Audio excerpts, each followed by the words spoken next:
नमस्कार मंडळी. मी राहुल पाटील सांगली. हवामान साक्षरता या लोक चळवळीमध्ये आपलं स्वागत आहे. आज 15 एप्रिल दुपारचे 2:39 झालेले आहेत. तर आजचा हवामान अंदाज आपण चालू करू. प्रथमतः आपल्याला एक समोर ॲनिमेशन चित्र दिसत असेल. तर ॲनिमेशन चित्रामध्ये गेल्या 24 तासातील ढगांची एकंदरीत हालचाल आपल्याला दिसून येईल. तर यामध्ये आपल्याला अशा पद्धतीने दिसून येईल की काल जे वातावरण तयार झालं होतं, तर त्या पद्धतीने हे वातावरण रात्रीपर्यंत पण बऱ्याच ठिकाणी होतं आणि आता सकाळपासून दुपार होत आली तरी उत्तर महाराष्ट्र, मराठवाड्याचा उत्तर भाग आणि विदर्भातील पश्चिम विदर्भ आणि पूर्व विदर्भ, पश्चिम विदर्भ आणि उत्तर विदर्भामध्ये थोडंफार हे ढगाळ वातावरण अजून टिकून आहे. यासाठी मूलभूत जे कारण आहे ते मुख्य कारण म्हणजे बाष्प मुबलक प्रमाणामध्ये उपलब्ध आहे. त्याबरोबर हा जो पश्चिमी चक्रवात आहे, पश्चिमी चक्रवात म्हणजे पश्चिम दिशेकडून आलेला एक चक्रवात, यामध्ये ढगांची परिस्थिती खूप मोठी असते. तर हा आपण ही जी हालचाल आपल्याला पाहू शकाल.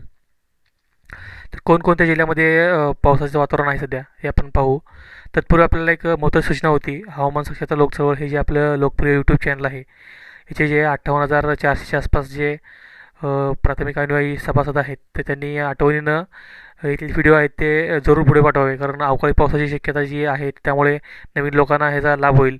दुसरी महत्त्वाची गोष्ट म्हणजे हे जे ह्या लोकांनी हे बेल आयकॉन आहे, मी वारंवार हे सांगत असतो की बेल आयकॉन जे आहे ते आपण ऑन करून ठेवावं, जेणेकरून आपल्याला व्हिडिओ प्रसारित झाला, नवीन व्हिडिओ जो प्रसारित होतो दररोज किंवा दर दुपारी रात्री कधीही प्रसारित झाला तरी तो व्हिडिओ प्रसारित झाल्याच्या सूचना आपल्याला मोबाईलवरती लगेच मिळतात. त्यामुळं हा बेल आयकॉन जे आहे ते आपण ऑन करून ठेवावं. तर आजची जी परिस्थिती आहे त्यामध्ये आपल्याला आता ताजी सॅटेलाईट जी इमेज आहे आत्ताची, तर त्यामध्ये आपल्याला दिसून येईल की समोर जे सॅटेलाईट इमेजमध्ये आपल्याला साधारणतः भाव आपण पाहिलं तर मुंबई उपनगर, ठाणे, पालघर, रायगडचा उत्तर भाग यामध्ये ढगाळ वातावरण आहे. त्याबरोबर नाशिकचा आज पश्चिम भाग, उत्तर भाग अशा पद्धतीने आहे. पूर्व भाग थोडाफार सोडला तर बाकीच्या ठिकाणी ढगाळ वातावरण आहे. त्याबरोबर नंदुरबार असेल, धुळे असेल, धुळ्याचा जास्त करून मध्य प्रदेशला लागून आणि जळगावला लागून जो भाग आहे त्यामध्ये जास्त ढगाळ वातावरण आहे. तर अशा पद्धतीनं जळगाव जिल्ह्यामध्ये थोडाफार वाढलेला पाऊस म्हणजे मध्यम ते जोरदार पाऊस, त्याबरोबर काही ठिकाणी गारपीटची शक्यता जळगाव जिल्ह्यामध्ये आहे.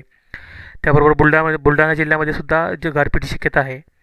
तर यामध्ये बुलढाणा जिल्ह्यामधील सर्व जिल्हे, सर्व तालुके, त्याबरोबर खाली जर आपण आलो मराठवाड्यामध्ये, तर औरंगाबाद असेल, अहमदनगरचा जो उत्तर भाग बऱ्यापैकी असेल, पुण्याचा काही भाग असेल, जालना असेल, परभणी असेल, हिंगोली असेल, तर अशा पद्धतीने हे किरकोळ ढगाळ वातावरण आहे.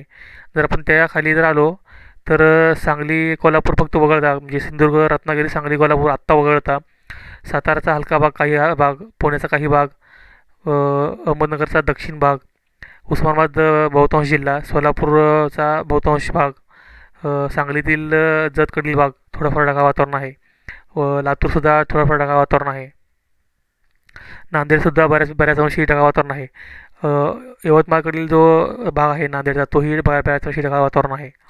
अकोला, वाशिम यामध्ये अकोला थोडंफार जास्त ढगाळ वातावरण आहे तुलना करता वाशिमशी. तर आत्ता सध्या जी पावसाची परिस्थिती जी निर्माण झालेली आहे ती बहुतांश करून अहमदनगर उत्तर, नाशिकचा काही भाग, त्याबरोबर औरंगाबादचा बहुतांश तालुके, जळगावमधील सर्व तालुके, बुलढाण्यामधील सर्व तालुके, अकोल्यातील सर्व तालुके, अमरावतीतील जवळजवळ सर्व तालुके, वर्ध्याचा उत्तरेकडील भाग, नागपूरचा उत्तरेकडील भाग, त्याबरोबर भंडारा, गोंदिया, गडचिरोली, चंद्रपूर, यवतमाळ यातील थोडाफार भाग जो आहे तर तो ढगाळ वातावरण आहे.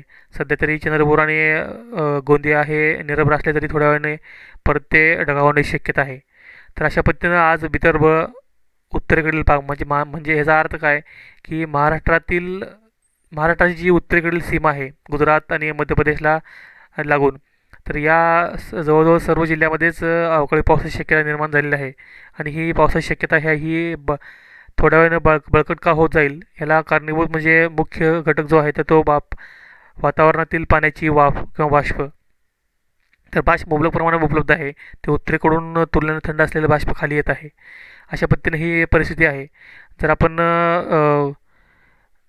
ही सॅटेलाईट इमेज पाहिली तर या सॅटेलाईट इमेजमध्ये आपल्याला बऱ्यापैकी क्लिअरली दिसून येईल की जो काही पश्चिमी चक्रवात आहे तर पश्चिमी चक्रवाताचा परिणाम हा बऱ्याच अंशी उत्तरेकडील जिल्ह्यामध्ये दिसत असून हे जे ढग सगळे आहेत, हे उत्तरेकडील ढग सगळे आहेत, हे ढग उत्तर भारतावरती येत आहेत किंवा उत्तर महाराष्ट्रावरती सुद्धा येत आहेत. त्यामुळं आत्ता जी परिस्थिती आहे त्या परिस्थितीमध्ये बाष्प मुबलक प्रमाणामध्ये उपलब्ध आहे आणि त्याबरोबर उत्तरेकडील आलेले ढग ह्या दोन्हीचा मेळाप होऊन परत अवकाळी पावसासाठी निमंत्रण मिळत आहे आणि अवकाळी पाऊस आज थोडाफार वाढलेल्या स्वरूपाचा दिसून येईल अशी परिस्थिती आहे. तर संध्याकाळच्या टप्प्यामध्ये आपण ज्या ज्या जिल्ह्यामध्ये जास्त पाऊस किंवा गारपीट होऊ शकते, जोरदार पाऊस होऊ शकतो, ते आपण सांगणार आहोत. तत्पूर्वी जर वाऱ्याचा विचार आपण केला तर एक वाऱ्याची चक्राकार स्थिती थोडीफार एक सांगली, सातारा, सोलापूर या भागावरती उपलब्ध आहे आणि जमिनीपासून जर दीड किलोमीटर उंचीवरती किंवा 1500 मीटर उंचीवरती आपण विचार केला तर साधारण एक वाऱ्याची चक्राकार स्थिती सांगली, कोल्हापूरबरोबर नाशिकवर सुद्धा, नाशिक, जळगाववर सुद्धा हलक्या प्रमाणामध्ये उपलब्ध आहे. आणि ह्या दोन ज्या वाऱ्याच्या चक्राकार स्थिती ह्या बरेच दिवस इथे बळकट आहेत. तर अशा पद्धतीने ही वाऱ्याची सुद्धा परिस्थिती आहे आणि या परिस्थितीबरोबर संध्याकाळच्या टप्प्यामध्ये आपण ज्या जिल्ह्यामध्ये जास्त जोरदार स्वरूपाचा पाऊस अपेक्षित आहे ते पाहणार आहोत. तर पुढील व्हिडिओ आपण पाहावे. धन्यवाद.